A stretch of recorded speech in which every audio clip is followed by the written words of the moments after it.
मिथिलामंच news के इस कार्यक्रम के प्रायोजक हैं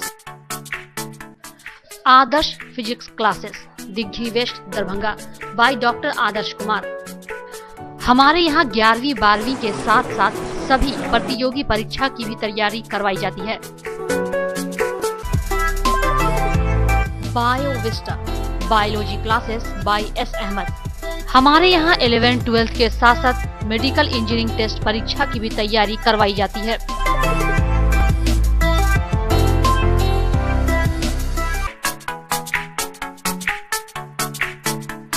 academy of physics, national cinema, Darbhanga.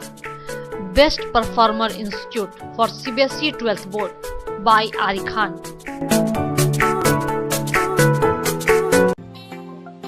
M Kumar English, Azad Chowk, नाका नंबर 5, दरभंगा। हमारे यहाँ 11वीं 12वीं के साथ साथ सभी प्रतियोगी परीक्षा की भी तैयारी करवाई जाए। Physics classes, Naka number 5, Azad Chowk, Donar road, Darbhanga by MM Ali. हमारे यहाँ 11th-12th के साथ साथ मेडिकल इंजीनियरिंग टेस्ट परीक्षा की भी तैयारी करवाई जाती है। Yash mathematics, a complete centre of math, Naka number 5, Donar road, Bhatiyari Sarai, Darbhanga by RK Singh. हमारे यहाँ 11th-12th के साथ साथ इंजीनियरिंग टेस्ट परीक्षा की भी तैयारी करवाई जाती है। SK राय physics classes, Naka number 5, Azad चौक, मिसर टोला, दरभंगा। हमारे यहाँ 11वीं 12वीं के साथ साथ IIT जी मेडिकल की तैयारी भी कराई जाती है। 12वीं के बैच को नवंबर में करते हैं समाप्त ताकि बच्चे कर सके रिवीजन। महाराजा धीराज कामेश्वर सिंह कल्याणी फाउंडेशन में बुधवार को महाराजा धीराज डॉक्टर सर कामेश्वर सिंह का जन्म दिवस समारोह मनाया गया। इस जन्म दिवस समारोह के अवसर पर मुख्य अतिथि Tata institute of social science के प्राचार्य प्रोफेसर N जयराम थे, जिन्होंने कामेश्वर सिंह की स्मृति पर व्याख्यान प्रस्तुत किए। His Highness Maharaja Kameshwar Singh Memorial Lecture on the occasion of the they said was 1 rupee per head. You can imagine their average asset that they took from India to Trinidad was 1 rupee per head those days. Even if you say 1 lakh rupees, you say today, what they have achieved in the land there over the last 150 years is remarkable. Now how did these people, who are all independent, individuals, quite unlike the British recruitment to Sri Lanka, Malaysia and also to Burma those days, where the Tanganese recruited the entire street or a community and took them to work in Sri Lanka, Burma and Malaysia. They retained everything intact. But here, the agents recruited isolated individuals. N Jairam जो Tata institute of social sciences Mumbai के में पूर्व प्राध्यापक थे, उनको हम लोगों ने बोला, ये सोशियोलॉजिस्ट हैं बाय प्रोफेशन और 20 साल सोशियोलॉजिकल बुलेटिन ऑफ इंडिया के एडिटर रह चुके हैं। उनको बुलाया था हम लोगों ने यहाँ पर मेमोरियल लेक्चर देने के लिए, कामेश्वर सिंह मेमोरियल लेक्चर देने के लिए, और वो लेक्चर अभी चल रही है। और यहाँ प्रिजाइड करने के लिए इस फंक्शन को हम लोगों ने डॉक्टर DM दिवाकर को बुलाया है। DM दिवाकर डायरेक्टर थे N Sinha institute of social studies Patna के, और वहीं से रिटायर किए, लेकिन रिटायर नहीं किए, वहाँ ऑलरेडी वहाँ प्रोफेसर हैं, लेकिन डायरेक्टर का टर्म उनका ओवर हो चुका है। वो यहाँ प्रिजाइड करने के लिए आए हैं।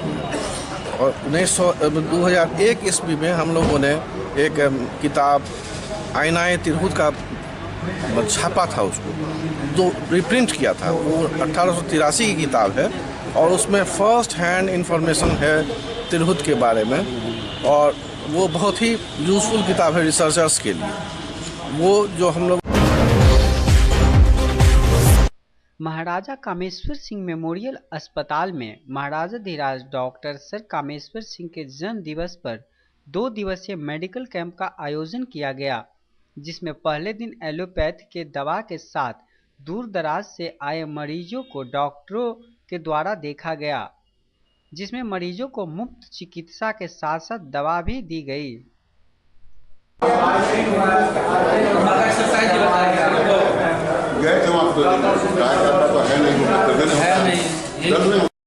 महाराजा कामेश्वर सिंह की 111वीं जयंती है और इस अवसर पर हर साल की तरह अस्पताल में मुफ्त स्वास्थ्य शिविर और दवा वितरण का कार्य किया जा रहा है। इस अवसर पर doctor A.N. Jaiswal, doctor Virendra Kumar, doctor Rekha, doctor Nikhil, doctor M.K. Chaudhary, ये लोग मुफ्त मरीजों की जांच कर रहे हैं। यहाँ इस मिथिला क्षेत्र के जितने भी शहीद जवान हैं हमारे, उनके परिवार के लिए हम लोग मुफ्त चिकित्सा और उनके दवा का व्यवस्था कर रहे हैं और उनके बच्चों की पढ़ाई लिखाई के लिए हम लोग एक मुफ्त राशि भी उन्हें देंगे और ये सब राज परिवार के सहयोग से किया जा रहा है।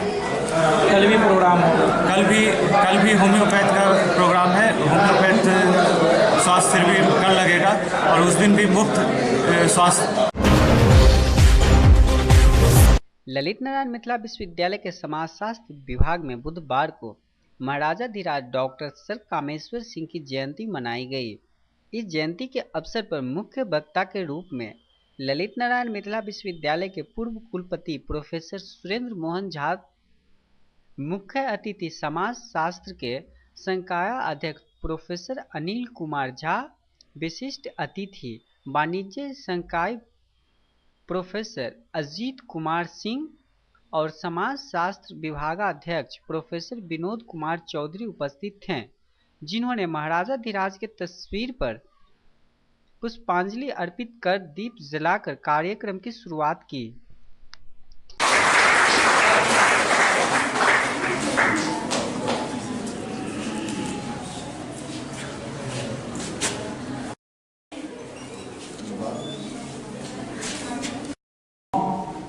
जब महाराजा कामेश्वर सिंह जीवित थे, भारतवर्ष में 550 के लगभग राजे और रजवाड़े थे। महाराजा कामेश्वर सिंह ने जितने भी कार्य किए, अशोक पेपर मिल की बात हो या रैयाम शुगर मिल की बात हो, मिथिला शोध संस्थान की बात हो, अनेक उनके जो मानवीय कार्य हैं सब सराहनीय रहे।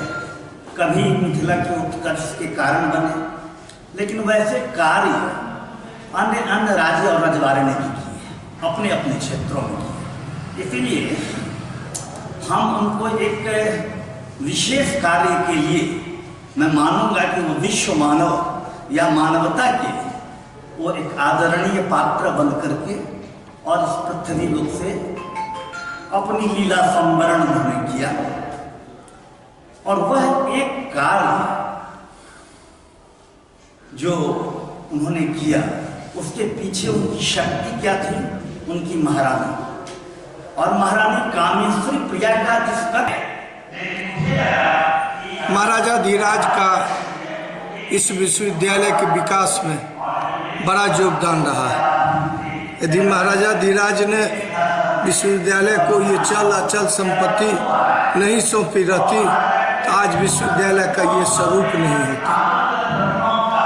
और यहाँ हमारे विभाग में महाराजा धीराज कामेश्वर सिंह मेमोरियल चेयर की स्थापना पद्म भूषण डॉक्टर बिंदेश्वर पाठक जी के सहयोग से हुआ। तो आज शिक्षा के विकास के लिए जो काम किया, मिथिलांचल के सर्वांगीण विकास, औद्योगिक विकास के लिए जो काम किया, वो काम प्रेरणादायक है। और मिथिलांचल का जो ये स्वरूप हम देख रहे हैं, आज तो स्थिति कुछ विकट हो गई है। महाराजा धीराज ने यहाँ के विकास के लिए न सिर्फ स्कूल कॉलेज की स्थापना की, पुअर होम की स्थापना की, नेशनल स्कूल की स्थापना की, साथ ही अनेक शैक्षणिक संस्थाएं उन्हीं के देश भर में उनके सहयोग से अनेक शैक्षणिक संस्थाएं स्थापित की गई। बनारस हिंदू विश्वविद्यालय की स्थापना में उनका अपूर्णीय अभूतपूर्व सहयोग है। अलीगढ़ में भी उन्होंने दिया, पटना विश्वविद्यालय, कलकत्ता, कहाँ मदारपुर स्थित साहू कुटीर भवन में 9 दिनों से चली आ रही श्री राम कथा महोत्सव बुधवार को संपन्न हो गया। इस राम कथा को सुनाने आए आचार्य वेदानंद शास्त्री आनंद ने अंतिम दिन की कथा संपन्न होने के बाद श्रोताओं से कहा कि वे भगवान राम के बताए मार्गों पर चले और विश्व में शांति बनाए रखें।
सबके मनोरथ सिद्ध हो, आयोजक समेत सबको कल्याण वायु भाव सुधा से बोलिए जुगल सरकार की जय, नाम दरबार की जय। 9 दिनों के अंदर में जो त्रुटि हुई हो उसको ध्यान में देते हुए सबका कल्याण हो।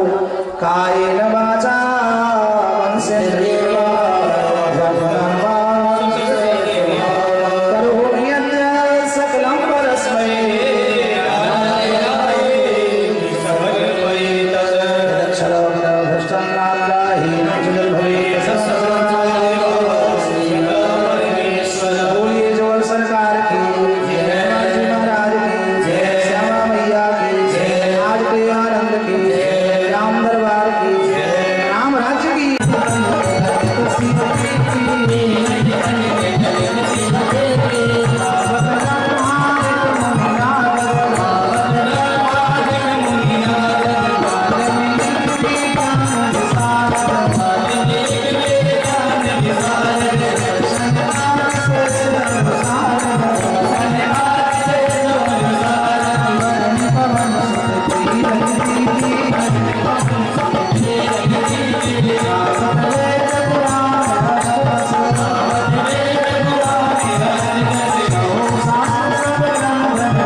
दिवस का कार्यक्रम है। पूज्य व्यास जी श्री वेदानंद शास्त्री जी के द्वारा यह कथा वाचन किया गया है।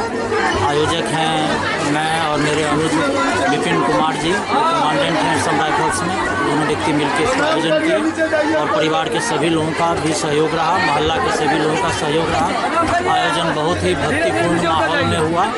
सब लोग काफ़ी भक्ति की, भगवान राम की भक्ति की धारा बही मोहल्ला में। मदारपुर, बैंकर्स कॉलोनी, मौलागंज सब जगह के श्रोता बड़े ही प्रेम से भाग लिए, भक्ति भाव से इसमें भाग लिए और सब लोगों को बड़ा ही राम जी के चरित्र से बहुत अच्छी शिक्षा, पूरे रामायण से अच्छी शिक्षा मिली सब लोगों को। सब लोग बहुत गदगद हैं। सब लोगों का आग्रह है कि पुनः ये आयोजन हर वर्ष होता रहे और मोहल्ला के लोगों का प्रयास रहेगा कि आगे भी आयोजन।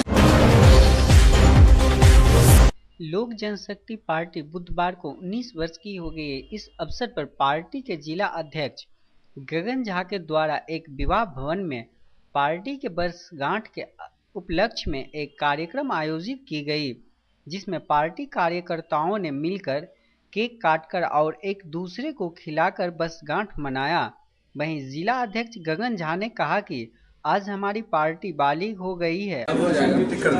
सामने वाला बैलून फोड़ दीजिए गगन भाई, सामने फोड़िए ना गगन भाई, सामने दिक्कत है। जिला लोक जनशक्ति पार्टी के द्वारा आज लोक जनशक्ति पार्टी का 19वां स्थापना दिवस मनाया जा रहा है, जिसमें हम तमाम साथी आज एकत्रित हुए हैं। जो खास करके खुशी की बात है, जो आज मेरी पार्टी बालिग हुई है, 19 वर्ष की हुई है, ये सबसे बड़ी उपलब्धि है।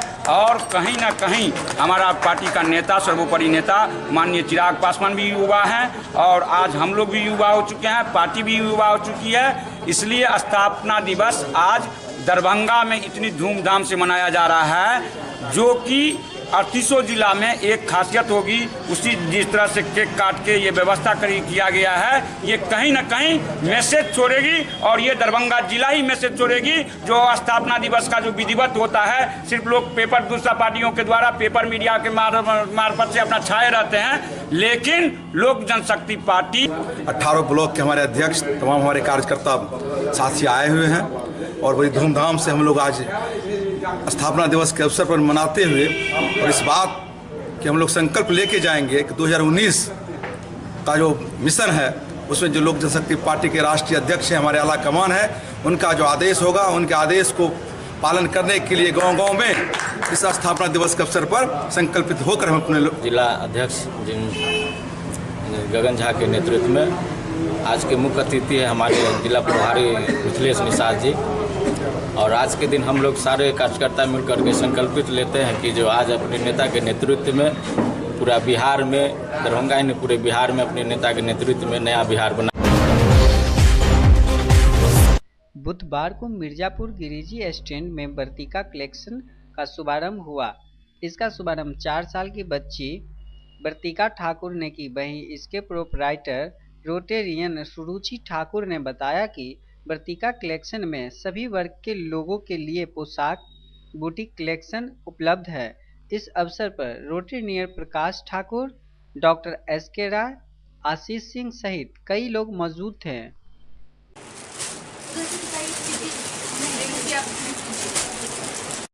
हाँ, मतलब आपसे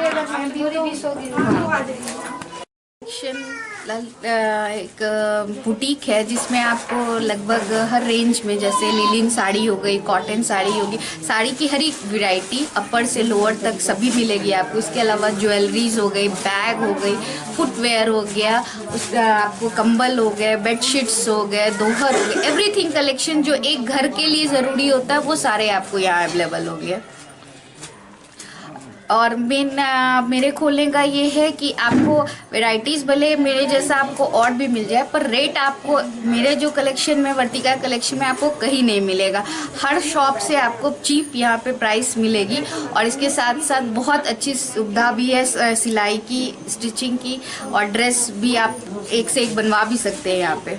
क्या है, शॉल है, कंबल है, ज्वेलरी, आर्टिफिशियल ज्वेलरी वगैरह वगैरह जो है, घरेलू जो उपयोग का सामान लेडीज लोगों का होता है, वो सामान जो है सो अपने घर में बच्ची जो है हमारी, सो उसको अपना बुटीक के माध्यम से सिलाई वगैरह का भी व्यवस्था है, ये सब काम करेगी। और बिहार में पूर्ण शराबबंदी अभियान को लेकर MLA एकेडमी विद्यालय में एक कार्यक्रम आयोजित की गई। कार्यक्रम के मुख्य अतिथि DGP श्री गुप्तेश्वर पांडे थे। इस कार्यक्रम में स्कूली छात्र सहित विभिन्न वर्ग के लोगों ने हिस्सा लिया। कोई तोषक नहीं, कोई गद्दा नहीं, कोई रजाई नहीं। हमार मातृभाषा नहीं है, केना बजबे हम भोजपुरी बोल सके, भोजपुरी समझते हैं, बोलिए। तो हम लोगों को गिनती कैसे सिखाया जाता था? 1 का 1, 2 का 2, 3 का 3, 4 का 4, 5 का 5, 6 का 6। अब आगे बोलो।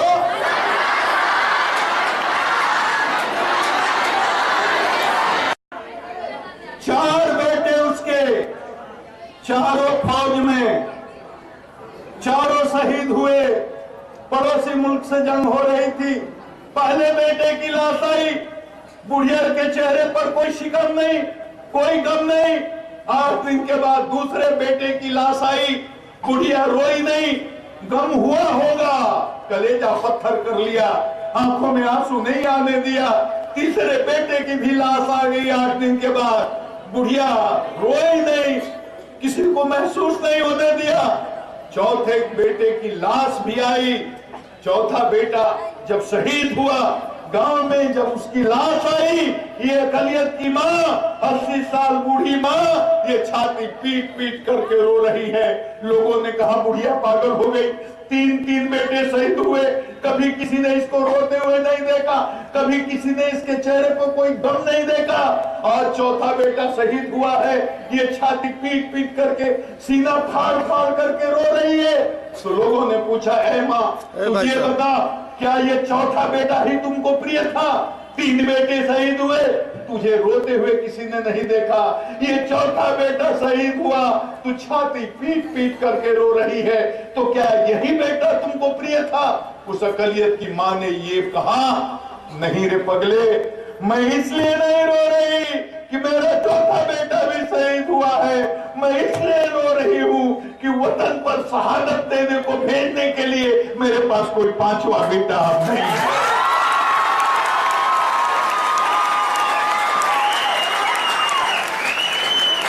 ये मुल्क हम सबका है, हिंदुओं का है, मुसलमानों का है, सिखों का, ईसाइयों का, हम सबका।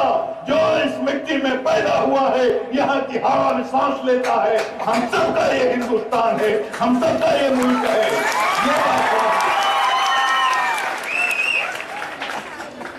मौलाना को देखकर मैं इनकी शान में एक शेर पढ़ना चाहता हूँ, पढ़ दूं?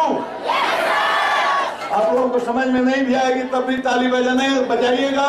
मिलेगी मंजिले मकसूद ये ईमान रखते हैं, मिलेगी मंजिले मकसूद ये ईमान रखते हैं, ये अपनी रहनुमाई के लिए कुरान रखते हैं। चौपारे पर, चुप्पों पर, मौकों पर, गाँव के चौपाल पर जाकर के एक ही बात कहता हूँ मैं कि हिंदू हो, मुसलमान हो, सिख हो, ईसाई हो, किसी जात के, किसी दल के, किसी पार्टी के, किसी संप्रदाय के, शराब का सेवन करना, किसी प्रकार के नशा का सेवन करना किसी के हित में नहीं है, व्यक्ति के हित में नहीं है, समाज के हित में नहीं है, राष्ट्र के हित में नहीं है। नशा का सेवन करने से, शराब का सेवन करने से आदमी का तमोगुण बढ़ता है, सतोगुण घटता है, उसकी चेतना गिरती है और चेतना गिरने से उसके विचार में गिरावट आती है और उसी के कारण दल की लड़ाई, जात की लड़ाई, धर्म की लड़ाई, मजहब की लड़ाई और विभिन्न प्रकार के अपराधों की संख्या में वृद्धि होती है। इसलिए अगर देश को बचाना है, इस समाज को बचाना है, अपनी सभ्यता को बचाना है, अपनी संस्कृति को बचाना है और समाज में एकता और अखंडता लाना है तो नशा मुक्त समाज बनाना होगा।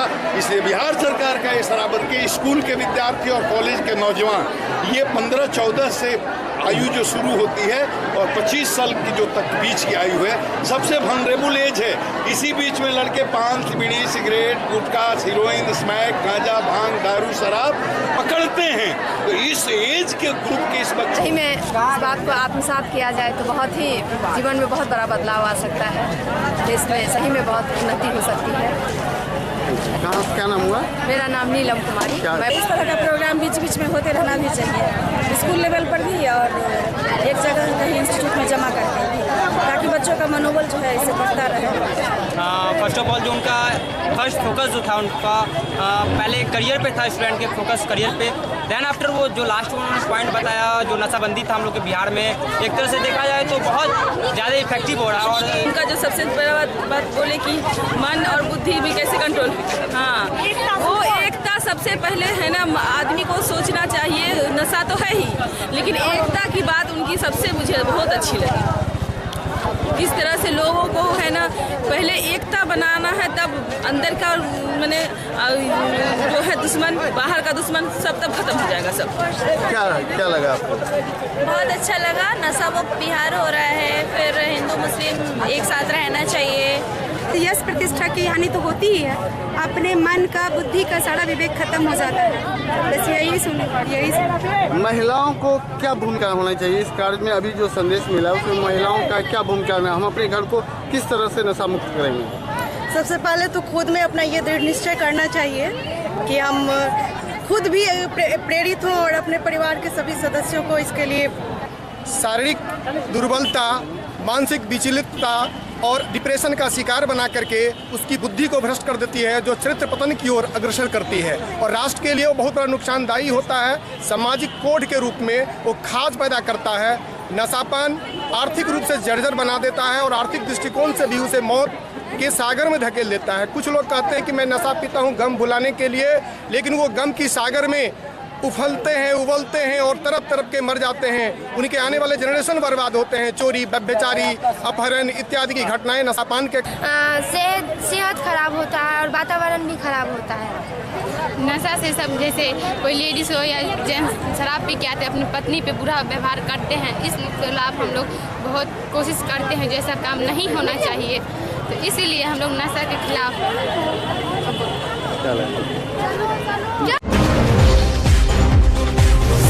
नेहरा ओपी थाना क्षेत्र के पठान कवई गांव निवासी शेर मोहम्मद खान के उसके ही कुछ ग्रामीणों ने आपसी रंजिश के कारण मारपीट कर बुरी तरह से घायल कर दिया। घायल का इलाज कई दिनों से डीएमसीएच में चल रही है। मेरा नाम शहीन अहमद खान है। मैं पठान कवई का निवासी हूँ। जोर से बोलिए। मैं सर अपने यहाँ पर घर बनाने के लिए बालू का ट्रक से ट्रैक्टर के थ्रू जो है घर में बालू ले जा रहा था। वहाँ पर बैठ करके मैं बालू खाली करवा रहा था। पीछे से जो है करीबन 10-15 लड़का हॉकी स्टिकर और 2 रिवाइवल लेकर के लेस होकर वो लोग आए और पीछे से हमको जो है क्या नाम और वो लोग अपने हाथ में हॉकी स्टिक, उसका रड, उसके बाद पिस्टल से लैस होकर ये लोग आए फुल हथियार के साथ और पापा वहाँ बैठ के बालू गिरा रहे थे। आते ही पहले इनके गर्दन में इरशाद और अब्दुल जाहिद दोनों मिलकर गमछा डाल के इनको दोनों तरफ से खींच लिया और दोनों कनपट्टे पिस्टल लाद के इनको ज़मीन पर गिरा दिया। उसके बाद शाहनवाज, जुनेद, वसीम ये तीनों मिलकर इनको बुरी तरीके मारना शुरू कर दिया। मारने के बाद इनकी हालत जब कुछ ज़्यादा ही गंभीर हो गई तो टोले के लोग वहाँ पे बच बचाव में आ गए। बच बचाव में आने के बाद फिर इनको मार कर इनको फिर आत्मघाती हमला पिस्टल से गोली फायरिंग किया तो उनसे ये बच गए। बचने के बाद हमारी सिस्टर भी वहाँ पे पहुँच गई, छोटी वाली, इसको बचाने के लिए पापा को देखकर, तो उनको भी बुरी तरीके मारा और उनके साथ अभद्र व्यवहार किया। उसके बाद फिर वहाँ से ये लोग लड़का लोग यहाँ से भाग निकला। क्यों, मतलब कि आपका ये वार किया क्या? ये वार किया